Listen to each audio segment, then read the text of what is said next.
Hello दोस्तों। तो आज की वीडियो में मैं बताऊंगा कि मेरा रेलवे अप्रेंटिसशिप में सिलेक्शन कैसे हुआ।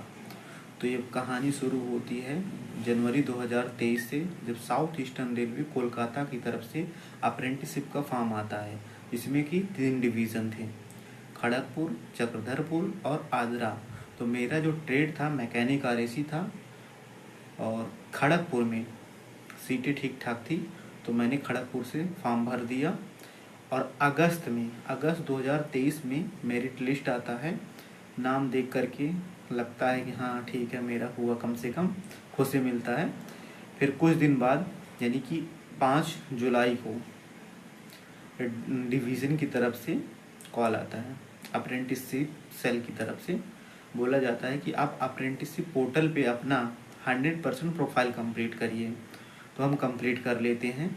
तो फिर वो लोग 17 जुलाई को डेवी के लिए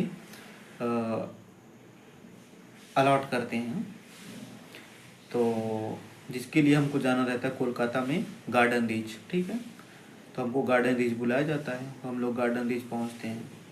वहाँ पे डीवी कंप्लीट होता है। तो डीवी कंप्लीट होने के बाद फिर मेरी ट्रेन जो थी घर आने की वापसी शाम को थी। तो मैं सोचा अब टाइम बचा है, क्या करूँगा।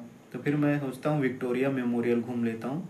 विक्टोरिया मेमोरियल घूमता हूँ और फिर शाम को ट्रेन पकड़ के अपने घर आ जाता हूँ। फिर 4 महीने बाद फाइनल लिस्ट आती है, जिसमें देखते हैं कि नाम अपना था।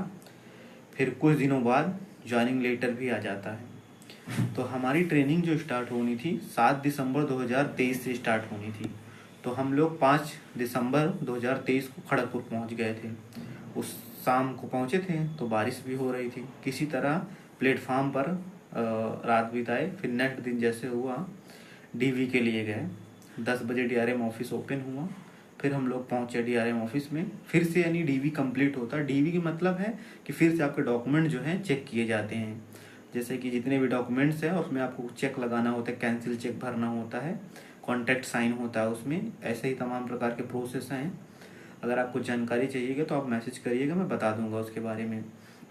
तो हम लोगों का वो भी कंप्लीट हो जाता है। फिर शाम को जो है हमको बताया जाता है कि ये आपका ऑफिस है, यहीं से आपको अलॉटमेंट लेटर मिलेगा।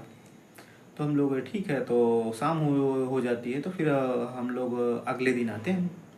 अगले दिन जब ज्वाइनिंग लेटर लेने के लिए आते हैं, तो जो मेरा यूनिट था सीनियर डिविजनल इलेक्ट्रिक इंजीनियर था। तो उस दिन तो जो सीनियर डी साहब हैं वो गए थे इंस्पेक्शन में। तो उस दिन हम पूरा दिन डीआरएम ऑफिस में बैठे रहे, उनका वेट करते रहे। तो बट वो नहीं आए। तो फिर वहीं उसी दिन पूरा दिन डीआरएम ऑफिस में बीत गया। फिर हम लोग चले गए, जिसको जहाँ रहने का सुविधा रहा वहाँ गया, अपना रह गया। फिर अगले दिन आते हैं। फिर हम लोगों को अपना सेक्शन अलॉट किया जाता है वहीं से। फिर लेटर दिया जाता है। फिर मेरा जो ऑफिस में मेरे हम यानी कि हम लोग 6 लोग, मेरे ऑफिस को यानी कि एसी ऑफिस हमारा ऑफिस था, तो उसमें 6 लोगों को अलॉट किया जाता है।